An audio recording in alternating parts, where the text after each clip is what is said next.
Welcome into this episode of Coach's Corner. Jordan Woodruff with you. Great to have you along. As today we are joined by strength and conditioning coach and cheer coach Amy Huster. How you doing? I'm great. How are you doing? Doing good. So how are things going? It's busy time, I'm sure. It is. We are about to start our season, our cheer season, that is. We will go to camp in June sometime, probably the second week in June. We're looking forward to that. That's where our team bonds together. They start learning all the things that they need to do for sidelines, and if we decide to compete this year, they'll dig more deeper into that. Yeah. Well, what did you think about the previous year? How'd that go? We did great. We had a great season. I had one All-Stater. I had two, actually, that made it to regionals. They were all my all-regions, which is Riley Fast and Tootie Bells. And then my All-State cheerleader was Tootie Bells.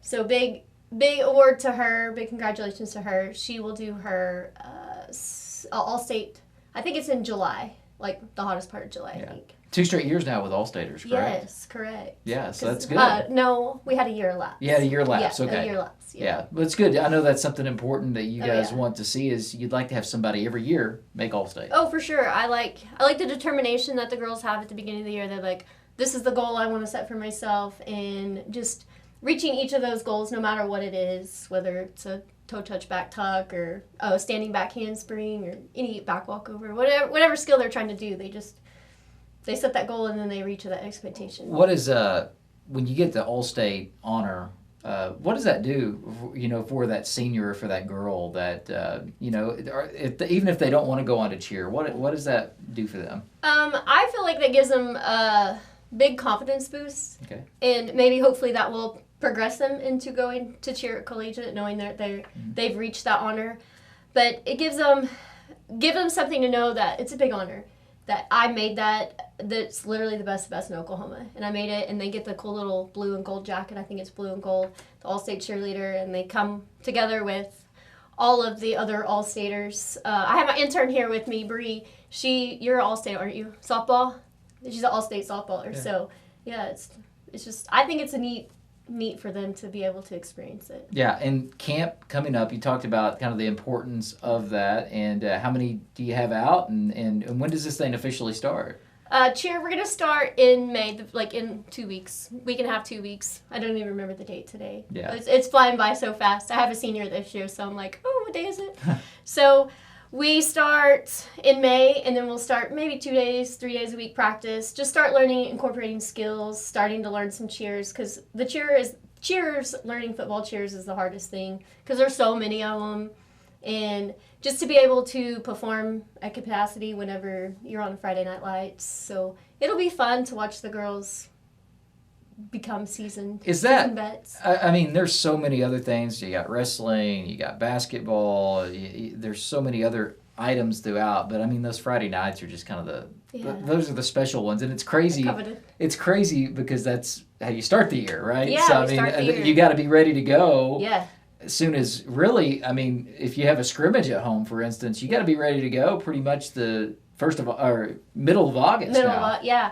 And I remember 2 years ago, I believe we had our first home game, like the first week at school, and that was like, oh no, you have to make sure you have everything. And I think school started earlier that year. I couldn't remember, but it was like bam, bam, bam. Yeah. First week of school, here we are, first home game. We have to know everything. With your camps, even at games, do you utilize any film at all or anything like that? Or is it just something you kind of observe and you kind of just let them know what they need to do and work with them maybe one-on-one in sessions like that? Yeah, we have evaluations for football games. We get evaluated.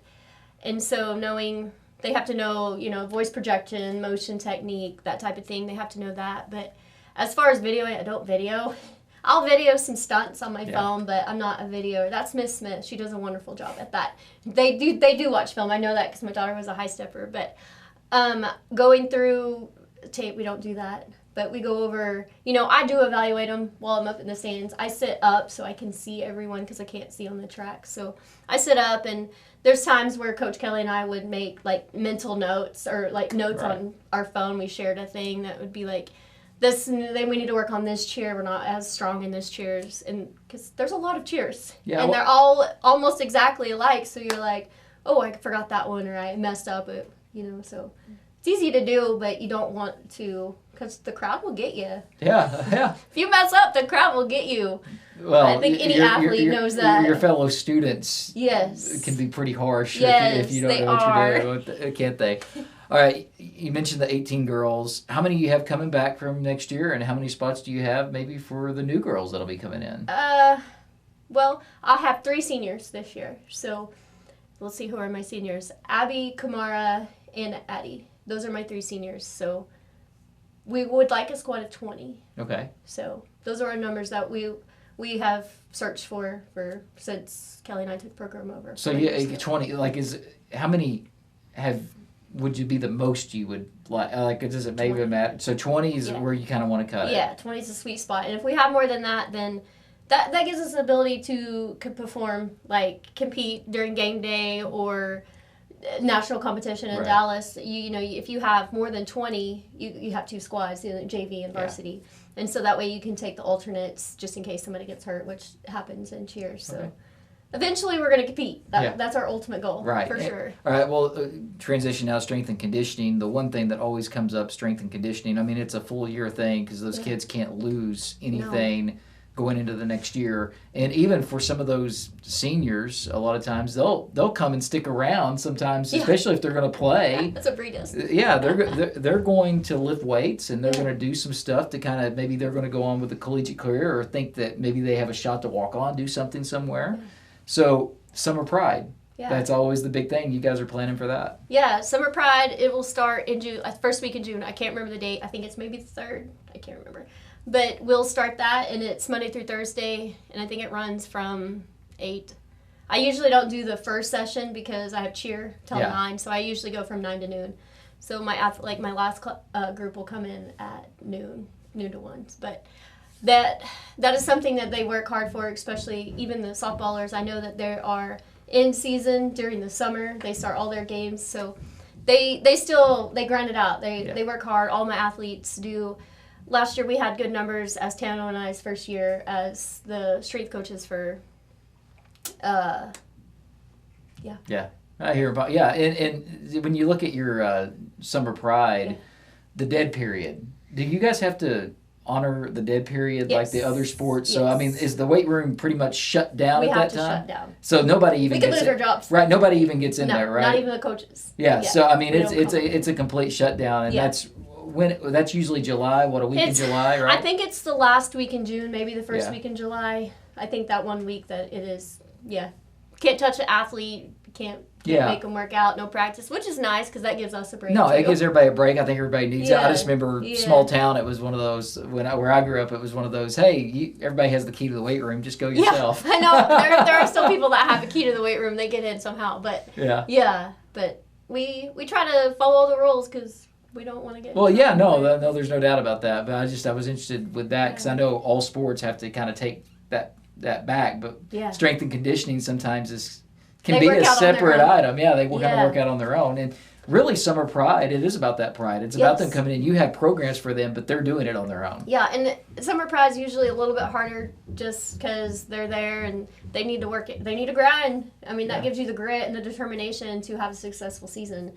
And if you have that in the weight room, you're going to perform better in your season and when you actually want to perform. Yeah, so successful year this year all across and looking forward to next year, right? Yeah, our athletes have done well.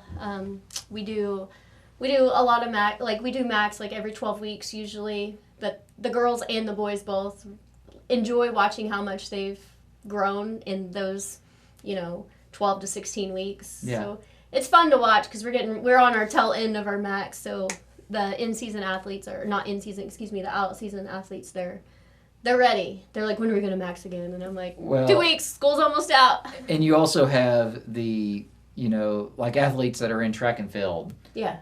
But football is what they want to do, or basketball. Yeah. If they're in track and field to keep going. Yeah. You try to incorporate stuff to keep them fresh on track and field, but also keep them where they need to be in the weight room. Sure. So I know that sometimes that coordination is a little tricky. Yeah, the in-season athletes right now, we have them doing 1 or 2 rep max. So they're heavy, but we're not going to do 8 reps of 70% max, definitely not, but we have them do super low reps, but they're able to maintain that strength because it's 1 and 2 reps, so it's not going to make them sore.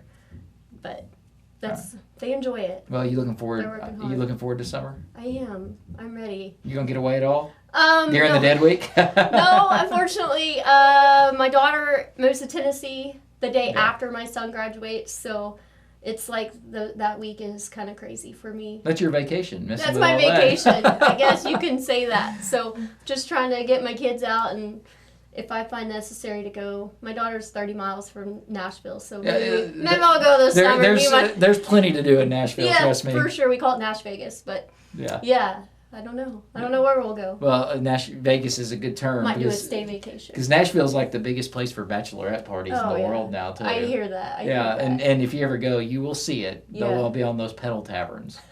I don't know why they love those pedal taverns so much, but they do. That's what I said. I don't like to work like that. Neither do I. Hey, appreciate the time. Have a good rest of the summer coming up, and ready for the next school year, the 25-26. We'll be here before we know it. 25-26. Yeah, so good luck with cheer and everything. Thank you. Thanks for having me. Amy Euster, that's going to do it for us with today's episode of Coach's Corner. Jordan Woodruff saying so long. Thanks to Chris doing the editing as always. Until next time, go Cats. Go Cats.